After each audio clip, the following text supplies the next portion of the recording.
હનુમાનજીની મૂર્તિ આવી આ ભારતમાં બીજી છે, એક શિમલા છે અને બીજી આપણી છે અહીંયા. જમીનથી 131 ફૂટ છે એના પ્લેટફોર્મને ગણીએ તો, અને હનુમાનજી પોતાના અંગૂઠાથી 108 ફૂટ ઊંચા છે. એટલે એ ખોખરા ઉપરથી ખોખરા હનુમાન, પછી અમારે ઘણા સંતો ખરેખરા હનુમાન.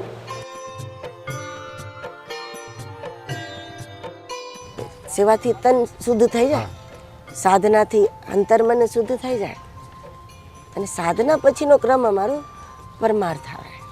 હવે લૂંટાવો.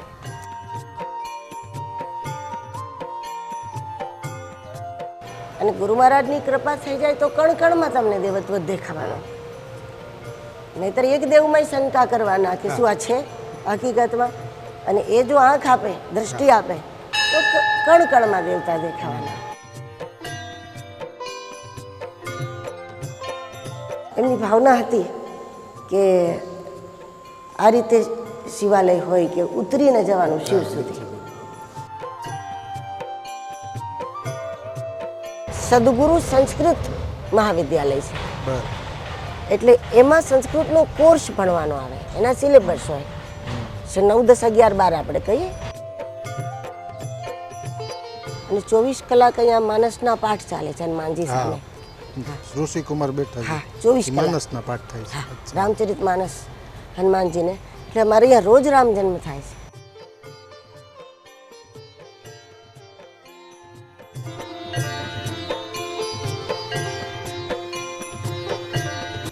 પ્રૌઢ સિંધુ પરે જુગતી પશ્ચિમે મધ્યમાં એશિયાની અટારી, હિન્દ દેવી તણી કમર પર ચમકતી અને દ્રઢ કસી તીક્ષ જાણે કટારી, પહાડ ઉન્નત મુખે કીર્તિ ઉચારતી અને ગરજતી જલનિધિ ગાન ચરણી, હે ભારતી ભૌમની વંદ તની આવડી, ધન્ય છે ધન્ય ગુજરાત. મિત્રો આવા અનેક તપસ્વી સંતો થયા, પરંતુ આજે મિત્રો જોઈ શકો છો બેકગ્રાઉન્ડ કે મોરબીથી અંદાજે 12 થી 13 કિલોમીટરના અંતરે આવેલ ખૂબ સુંદર જગ્યા અને ખૂબ પ્રાચીન હનુમાન દાદાની જગ્યા, એટલે ખોખરા હનુમાન. આમ તો ખૂબ જૂની જગ્યા છે, પરંતુ પૂજ્ય સંત મહાપુરુષને યાદ કરવાનું મન થાય કે કેશવાનંદ બાપુની આ તપોભૂમિ તે ખૂબ જૂની જગ્યા. હનુમાન દાદા વર્ષોથી બિરાજમાન છે, તે ઐતિહાસિક તમામ મારે વાતો કરવી છે. અને આ પરંપરાને આધુનિક યુગ પ્રમાણે, સાંપ્રત સમયના યુગ પ્રમાણે કથાકાર શ્રી 1008 મહામંડલેશ્વર કનકેશ્વરી દેવીજી આ જગ્યાની ઉત્તરોત્તર ઋષિકુમારોનો અભ્યાસ અને ગૌશાળાથી લઈ તમામ સેવાકીય પ્રવૃત્તિમાં સહભાગી બને એવી રીતે આ જગ્યાનો ઉત્તરોત્તર વિકાસ કરી રહ્યા છે. એટલે કનકેશ્વરી માતાજી આજના તીરથ દર્શન કાર્યક્રમમાં મિત્રો આપણી સાથે જોડાયેલા છે. માતાજી ખૂબ ખૂબ કાર્યક્રમમાં સ્વાગત કર્યું. આ અમારી એક ભક્તિ છે માતાજી, ઘણો થાક હોય અમને આવી પાવન ભૂમિ ઉપર. સંતોની એ પાવન ભૂમિ છે, અહીં વર્ષો સુધી કે 12 વર્ષનો યોગ, અહીંયા તો કેટલા યોગ થયા છે. આપના ગુરુ કેશવાનંદ બાપુને મારે યાદ કરવા છે, તેમની સાધનાની પણ મારે વાત કરવી છે, આપના ગુરુની પણ વાત કરવી છે. પરંતુ આપણે દર્શન કરશું, પણ બેઝિક આ જગ્યા વિશે થોડીક માતાજી માહિતી આપો. આપના ગુરુ સાધના કેવી રીતે કરતા? મારા ગુરુ મહારાજનું સંપૂર્ણ વ્યક્તિત્વ એ એટલું બધું ભજનમય હતું કે એમને મૂર્તિમંત ભજન કહીએ તો પણ ખોટું નથી.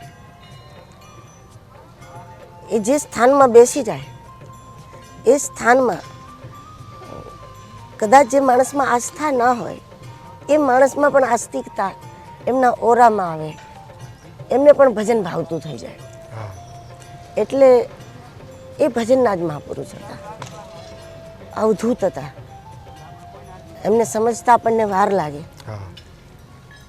કેટલું એમને સમજી શક્યા છીએ, અમે કેટલું સમજી શક્યા છીએ અમને ખબર નથી, કે દાવો ન કરી શકીએ કે ભાઈ આપણે એમને સમજી શક્યા છીએ. એમની કૃપાથી આપણે એમને જેટલા જાણી શક્યા, માણી શક્યા, એટલો અમે આનંદ લીધો જીવનમાં. આ ખોખરા હનુમાન ધામ એ એમની તપોભૂમિ છે. મોરબી વિસ્તારમાં 3 જગ્યા છે જ્યાં એમનું આસન લાગ્યું. એક આ જગ્યા છે મોરબી સ્મશાન ભૂમિ, એમાં એ ખૂબ રહ્યા. અને મોરબીથી 8-10 કિલોમીટર રાજપર ગામ છે, એ રાજપર ગામમાં અત્યારે પણ કેશવાનંદ બાપુનો ધૂણો છે અને એ જગ્યામાં પણ એમણે ઘણો લાંબો સમય સુધી આસન લગાવ્યું. બરાબર.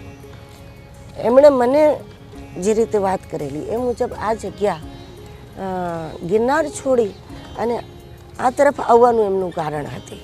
બરાબર.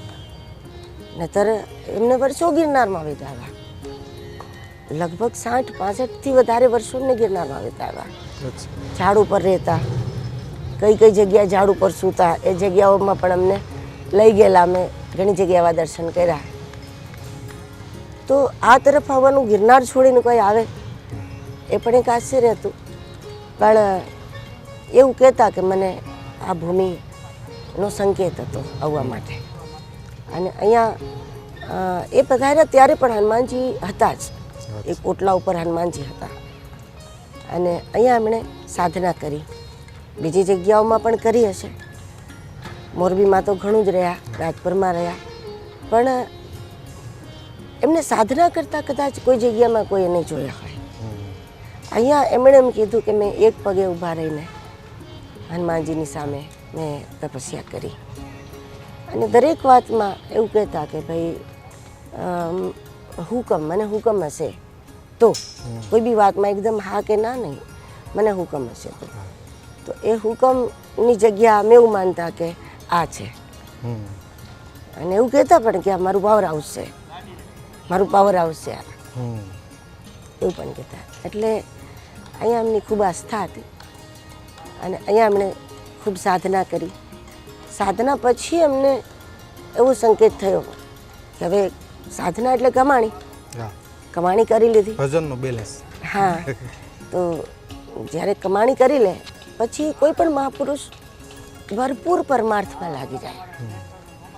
અમારી એક આધ્યાત્મિક જીવનનો ક્રમ એવો હોય છે કે શરૂઆત સેવાથી હોય, ભરપૂર સેવા કરી દેવાની, હાડકા અર્પણ કરીને, પછી ભરપૂર ભજન સેવા, પછી ભરપૂર સાધના. સેવાથી તન શુદ્ધ થઈ જાય, સાધનાથી અંતર્મન શુદ્ધ થઈ જાય, અને સાધના પછીનો ક્રમ અમારો પરમાર્થ આવે. હવે લૂંટાવો.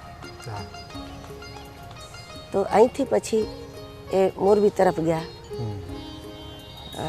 અને ત્યાર પછી સતત એ લૂંટાવતા રહ્યા, ભજન કરતા રહ્યા, કરાવતા રહ્યા, મોટા મોટા મેળાવડા કરતા રહ્યા, હજારો હજારો સંતો બોલાવતા રહ્યા, એ બધું કરતા રહ્યા. હવે માતાજી, આપણે આમ તો આ દર્શક મિત્રોને દર્શન કરાવીએ હનુમાન દાદાના, અને કેશવાનંદ બાપુ જે બિરાજમાન છે ત્યાં જઈને થોડી વાતો કરી. જી.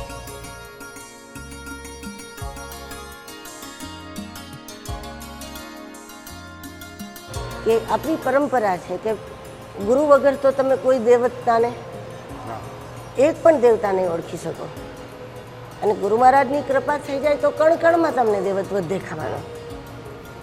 નહીતર એક દેવમાં શંકા કરવાના કે શું આ છે હકીકતમાં. અને એ જો આંખ આપે, દ્રષ્ટિ આપે તો કણ કણમાં દેવતા દેખાવાના. એટલે અહીંથી અંદર પ્રવેશ કરી એટલે એકવાર ગુરુ મહારાજના થવા માટે પાછું વળવાનું. અને અહીંયા પ્રથમ દર્શન થાય અને હનુમાનજી પાસે અમે કાંઈ પણ નાળિયેર ચડાવી અથવા લોકો પોતાનું જે કાંઈ માનતાઓ ચડાવતા હોય, પણ અહીંથી આજ્ઞા લઈને પછી જાય, ગુરુ મહારાજની આજ્ઞા લઈને જ પછી. એટલે અહીંયા આ રીતે અમે બાપુને બિરાજમાન કર્યા છે.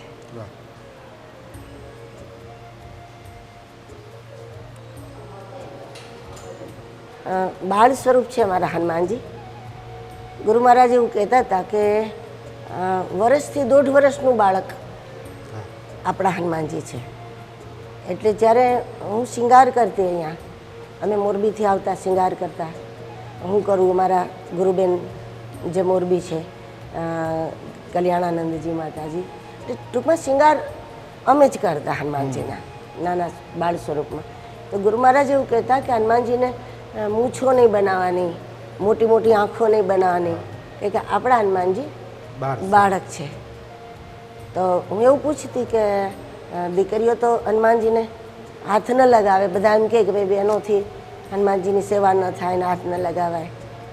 તો ગુરુ મહારાજ એમ કહેતા કે એ વાત બરાબર છે, એ પણ બરાબર છે, પણ આપણા તો બાળક છે, હા આપણા હનુમાનજી તો બાળક છે, એટલે બાળ સ્વરૂપને તો એમને શું ખબર પડે ભાઈ બેન હા કોણ છે, ભાઈ કોણ છે? આપણા તો બાળ સ્વરૂપ છે. એટલે એ ભાવથી જ અમારે અહીંયા હનુમાનજીની સેવા છે. બરાબર. અને મેન કોઈ બીમારી હોય તો એમના માનતાઓ વધારે થાય. હા, અમે આ સ્વરૂપને વધારે એ માટે જ લોકોની માનતાઓ પણ એ માટે હોય છે. ખાસ એ ગુરુદેવના જ શબ્દો છે. એક પોતે પણ કાંઈ તકલીફ થતી તો એમ કે મને લઈ જાઓ મારા ડૉક્ટર પાસે, એટલે અહીંયા આવવાનું. ગમે તેવી બીમારી હોય એમની, પણ એમને અહીંયા જ લઈ આવતા, અને અહીંયા આવી એટલે દિવસે દિવસે ફરક પડતો જાય. એટલે હનુમાન ચાલીસામાં છે, નાસે રોગ હરે સબ પીરા, જપત નિરંતર હનુમંત વીરા. તો એ ખાલી બોલવા માટે નથી, એ માનવા માટે છે. અને લક્ષ્મણજીનો ઉપચાર જો હનુમાનજી કરતા હોય તો આપણો કેમ હનુમાનજીની કૃપાથી ન થાય? એટલે અમે અહીંયા જે લોકો બીમાર આવે, અમે એમ ન કહીએ કે તમે દવાઓ ન કરો કાતે, પણ અમે એમ જરૂર કહીએ કે તમે હનુમાનજીની કૃપા પ્રાપ્ત કરી અને તમે જે કરશો તો એ ઔષધિમાં હનુમાનજીની કૃપા ભળી જશે. અને બાળ સ્વરૂપ ગુરુ મહારાજે કયા એટલે અમે અંજની માતાને બિરાજમાન એટલા માટે કર્યા. મેં કીધું બાળક છે તો એને માની જરૂર પડે.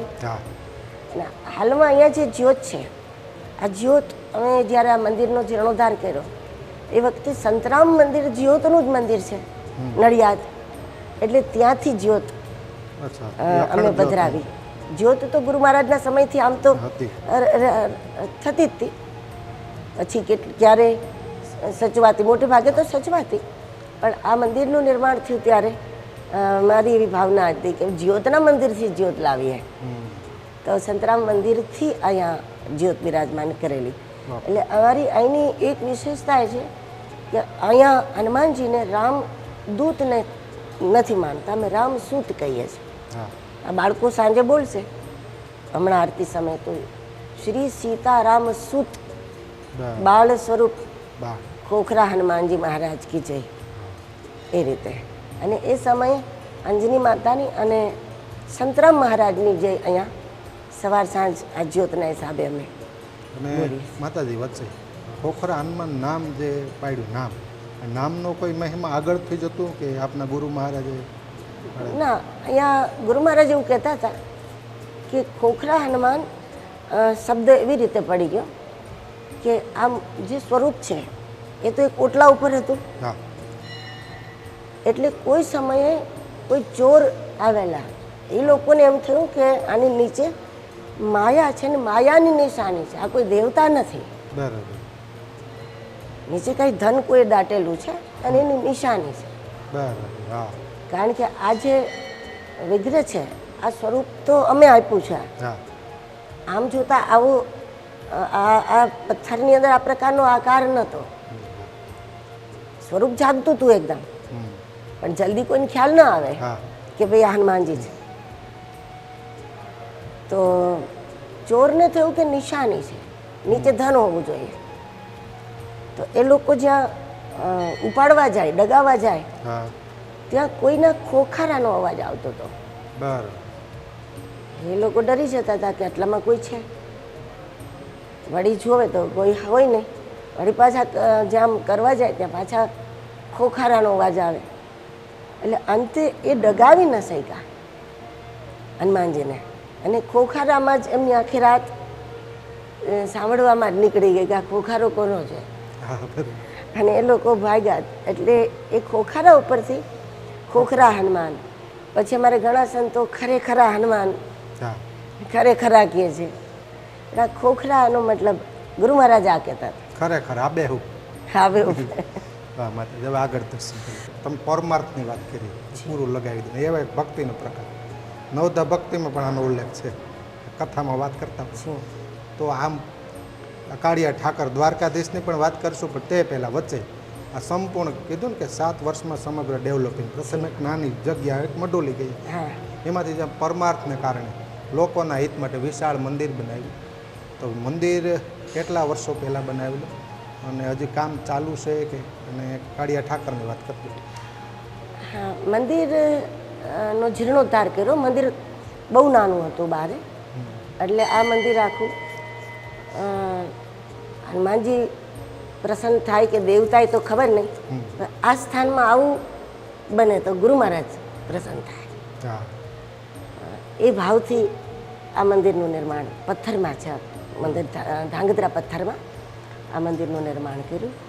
અને 2021માં આ બધા દેવતાઓ સ્થાપિત કર્યા. બરાબર. અને દ્વારકાધીશનું જે સ્વરૂપ છે એ બિરાજમાન કરવાનો એ સમયનો ભાવ તો એ હતો કે 4 ધામનું ગુજરાતમાં આવતું ધામ તો આપણે દ્વારકા છે. હા આપણે તો બધા દ્વારકાધીશના આશ્રિત છીએ હા 4 ધામોમાં. તો એ કારણે બધા દ્વારકા જઈ શકે, ન જઈ શકે, બધાને દ્વારકા ધજા ચડાવવામાં નંબર લાગે ન લાગે. અહીંયા પણ લોકો ખૂબ ધજાની માનતાઓ કરે છે. અહીંયા પણ ધજા મંદિરની દ્વારકાધીશની ખૂબ ચડે છે.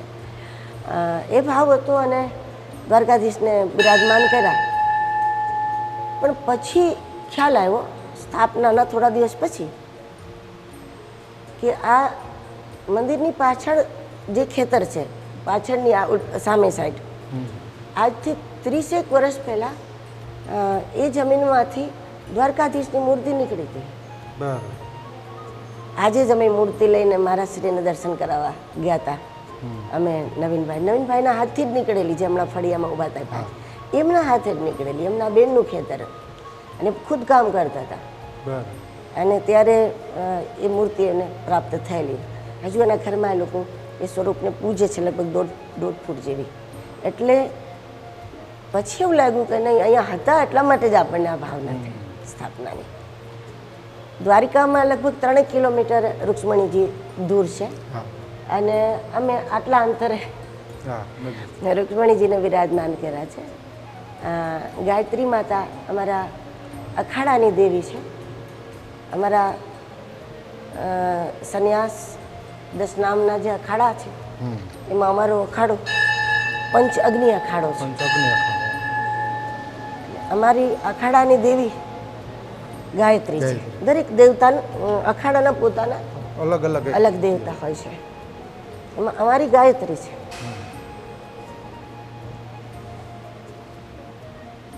રામ દરબાર બિરાજમાન કરવાનું મૂળ કારણ એ હતું, ગુરુ મહારાજને મારું જ્યારે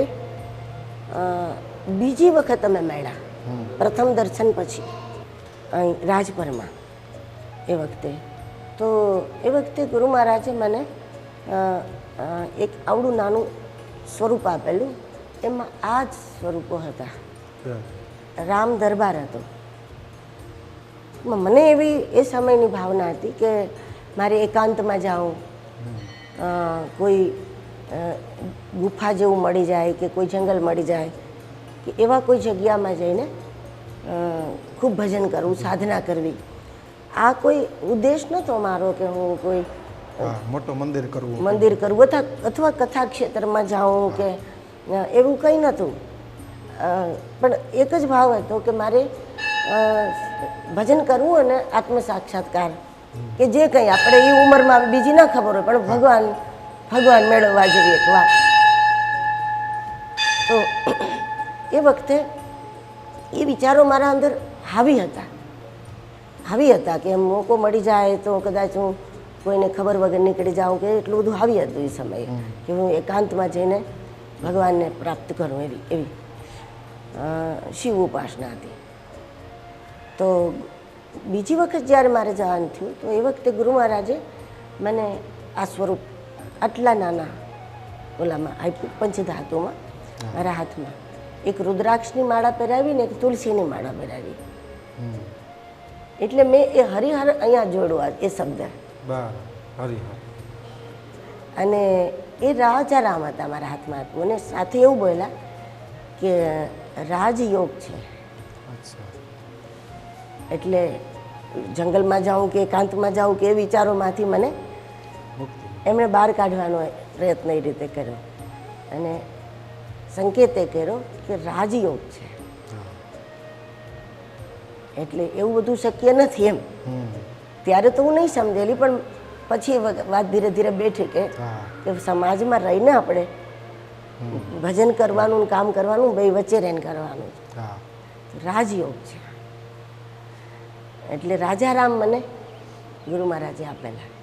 એટલે મને એમ હતું કે હવે એવું મંદિર ક્યાંક બનાવવું છે રાજારામનું, તો ક્યાં બનાવવું? આનાથી ઉત્તમ ભૂમિ એના માટે કંઈ નથી. ત્રિપુરા સુંદરી દેવીનો ભાવ છે. એટલે મેં સ્થાપના કરી ત્યારે મારા જે આચાર્ય હતા, તો એ આચાર્ય કનકાંબિકા નામ પસંદ કર્યું, મારા નામને લગતું એટલે એ રીતે લખ્યું છે. પણ જે ભાવ છે એ ત્રિપુર સુંદરીનો ભાવ છે, કારણ કે એ ઉપાસના હતી અમારી પાસે, એટલા માટે.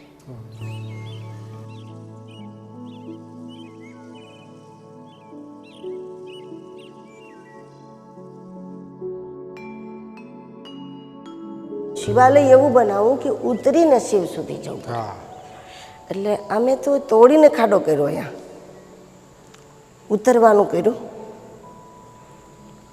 અને એમની સીધી જગ્યા છે.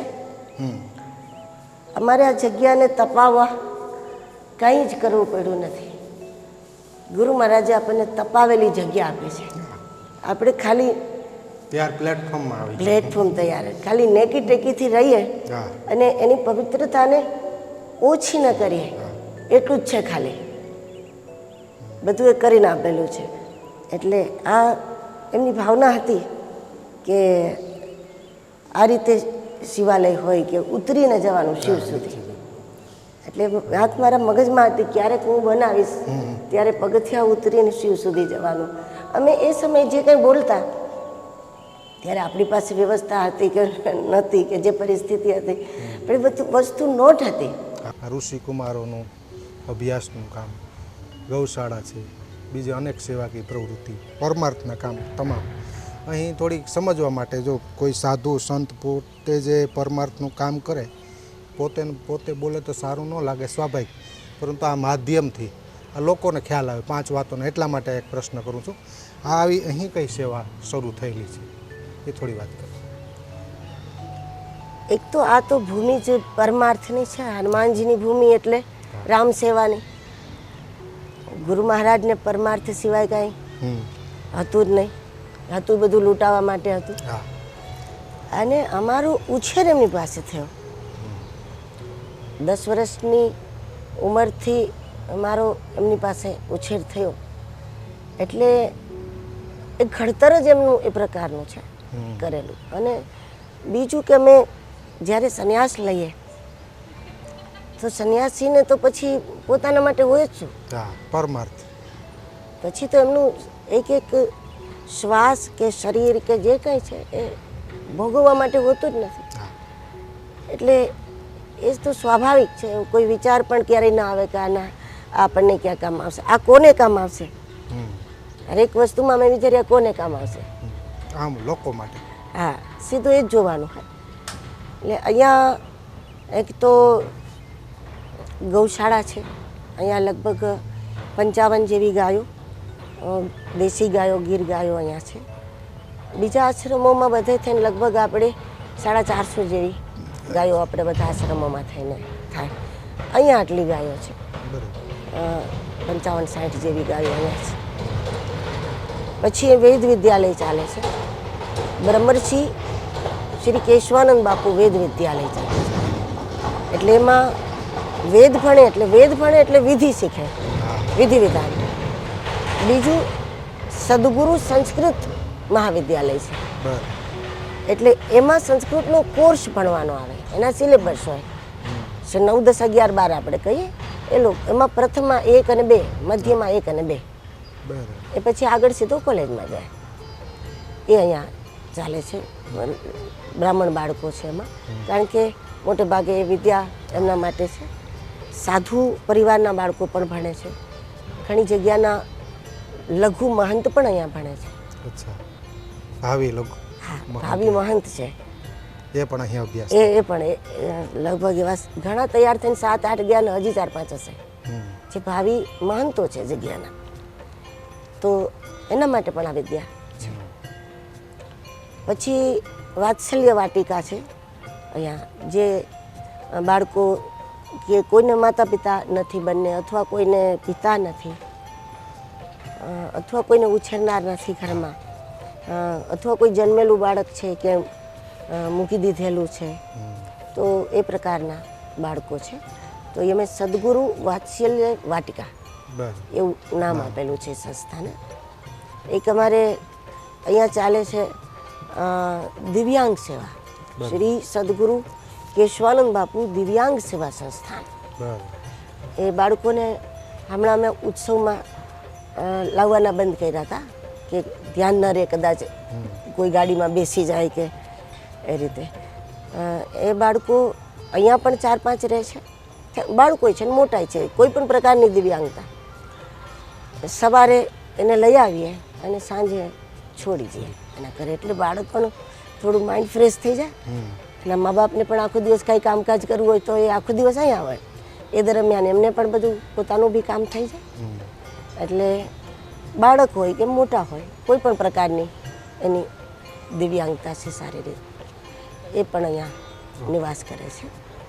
એટલે અને 24 કલાક અહીંયા માનસના પાઠ ચાલે છે હનુમાનજી સામે. ઋષિકુમાર બેઠા છે. હા, 24 કલાક માનસના પાઠ થાય છે. હા, રામચરિત માનસ હનુમાનજીને. એટલે અમારે અહીંયા રોજ રામ જન્મ થાય છે. અચ્છા. કે દર 24 કલાકે એક પાઠ પૂરો થાય છે આખો. બરાબર. એટલે એકવાર રામ જન્મની કથા આવે, હર 24 કલાકે એક સુંદરકાંડ આવે. એટલે એ રીતે અહીંયા સતત માનસના પાઠ ચાલુ એટલે માતાજી આ મુખ્ય મૂર્તિ કઈ એનું મારું ધ્યાન કેન્દ્રિત કરે. જી જી. બાગેશ્વર બાબા, બાગેશ્વર ધામ આવે તો એને વાત કરેલી. આના અનાવરણ ક્યારે કરેલું, કોણે કરેલું, કેવડી મૂર્તિ છે, કેટલા ફૂટની છે, આની શું વિશેષતાઓ થોડી 3 મિનિટમાં કહો અમારા દર્શક મિત્રો. 108 ફૂટ હનુમાનજીની આ ઊંચાઈ છે. શાસ્ત્ર પરંપરા મુજબ ભારતમાં આ ઊંચાઈની આ બીજી હનુમાનજીની મૂર્તિ છે. બીજા દેવતાની કદાચ હશે, હનુમાનજીની મૂર્તિ આવી આ ભારતમાં બીજી છે. એક શિમલા છે અને બીજી આપણી છે અહીંયા. શિમલાની અને આપણી મૂર્તિમાં ફરક માનીએ તો હાઇટમાં ફરક નથી, પણ અંદરનો ફરક એ છે કે ત્યાં કોઈ સંત નહોતા એના રચનામાં, કોઈ સાધુ નહોતા. અમારે ત્યાં મહાત્માઓ બીજા એટલા આવતા હોય કે નવા નવા વિચારો મળે. તો આમાં અમારે 700 કરોડથી વધારે રામનામ ભરેલા છે અંદર, લિખિત રામનામ લખેલા અંદર ભરેલા છે. જમીનથી 131 ફૂટ છે એના પ્લેટફોર્મને ગણીએ તો. અને હનુમાનજી પોતાના અંગૂઠાથી 108 ફૂટ ઊંચા છે. એટલે ગુજરાતની પ્રથમ છે, ભારતની બીજી છે. અને અમારા એક અનુયાયીની એવી ભાવના હતી કે ગુજરાતમાં, ભારતમાં એમને 4 મૂર્તિઓ બનાવવાની છે. તો એમાં ગુજરાતમાં આ સ્થાનમાં એમને બનાવવાની ઈચ્છા હતી. તો એમને તો જમીન માગી હતી કે અમને જમીન આપો, એટલે આ કામ માટે. મેં કીધું જમીન અમારે વેચવાની નથી, કાંઈ નહીં, અહીંયા તો આ તો કંઈ ઉપાડીને કોઈ લઈ જવાય નહીં, તમે બનાવો આનંદથી, અમે દર્શન કરશું. એટલે 2022માં આનું લોકાર્પણ મોદીજીએ નરેન્દ્રભાઈ મોદી છે. માતાજી એક વચ્ચે કાર્ય પદ્ધતિ વેગવંતી છે, લોક સેવા વેગવંતી છે, અને એક સંતોરૂપી મેળાવડા, એક શબ્દ જ વાપરી તમામ સંતોરૂપી મેળાવડા. મતલબ કે આપના ગુરુજીની તિથિ આવતી હોય ત્યારે કથા, કારણ કે તમે નો એવા છે કે અનેક સંતોની જગ્યામાં જઈએ, ત્યાં સત્સંગ કરીએ, અથવા તો તમે કથા કરતા હોય, અમે કોઈ સત્સંગ કરતા હોય, તો એક ભાવના હોય. તો અનેક સંતો હોય, કથાકારો પણ કહેતા છે કે ભાઈ આપની જગ્યામાં મારે 2 વાણીરૂપી પુષ્પો કથા કરવી છે. તો અહીં એવા વાર્ષિક કયા કાર્યક્રમો થાય છે, કથાઓ યોજાય છે કે લોકો માટે યાદીરૂપ બનતા હોય? મોરબીની જનતા માટે સમયની નગરી છે, સમય ઓછો છે, પરંતુ આ નગરી માટે મહત્વના હોય. શ્રાવણમાં અહીંયા અમે ઘણા બધા વિદ્વાનો બોલાવતા હોય છે, અને અમે સારસ્વત સમારોહ કહી છે. અમારી દરેક વસ્તુનો પહેલો શબ્દ સદગુરુ હોય છે. તો સદગુરુ સારસ્વત સમારોહ અહીંયા હોય છે. એમાં ઘણા બધા વક્તાઓ પધારે છે. એ બધા આ સ્થાનને એક પોતીકું માને છે, એકદમ આત્મીયતાથી. એટલે એટલા બધા વક્તાઓ કદાચ હું નામ બોલવા જાઉં તો કોઈ રહી જાય તો એમને દુઃખ થઈ જાય કે બધે, પણ ઘણા બધા લગભગ 70-80 જેટલા વિદ્વાનો અહીંયા પધારે છે. પછી એ સિવાય અહીંયા ઘણા વક્તાઓની ઈચ્છા હોય કે અમારે અહીંયા કથાનું આયોજન કરવું છે તો પણ એ કરતા હોય છે.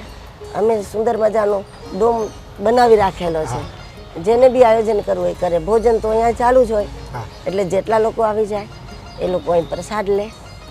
એટલે ઘણી કથાઓ થઈ છે તો આટલા છેલ્લા 7-8 વર્ષમાં મને યાદ પણ કદાચ એક રહી જાય. હમણાં શ્રાવણમાં 3 કથા હતી. આ શ્રાવણમાં 3 કથા હતી, 2 ભાગવત અને 1 રામકથા હતી. એ ત્રણેય અમે જ અહીંથી જ આયોજન કર્યું હતું. કારણ કે આ વખતે ગુરુજીની સમાધિની રજત જયંતિ હતી, એટલે રાજનદાસજી મલુક પીઠાધીશ્વર મહારાજની કથા હતી. એ કારણે શ્રાવણમાં પછી અમે તૈયારીમાં હતા, એટલે મેં સારસ્વત સમારોહ નહોતા કરી શક્યા. એટલે પછી 3 કથાઓ રાખી દીધી. પબ્લિક આવે શ્રાવણમાં, એ ગમે ત્યાં ફરે, ગમે ત્યાં બેસે, એના કરતાં સારું છે કે કથામાં બેસે. કનકેશ્વરી માતાજી, હજુ પણ સત્સંગ કરવો છે. કથાની અનેક વાતો, સત્સંગની વાતો, સાધુ જીવનની વાતો, આ તમામ વાતો કરશું. સમયની પાબંદી છે દર્શક મિત્રો. એક નાનકડા વિરામ બાદ ફરીવાર નવા પડાવ સાથે, નવી વાતો સાથે ફરીવાર મળીએ. ખૂબ ખૂબ ધન્યવાદ.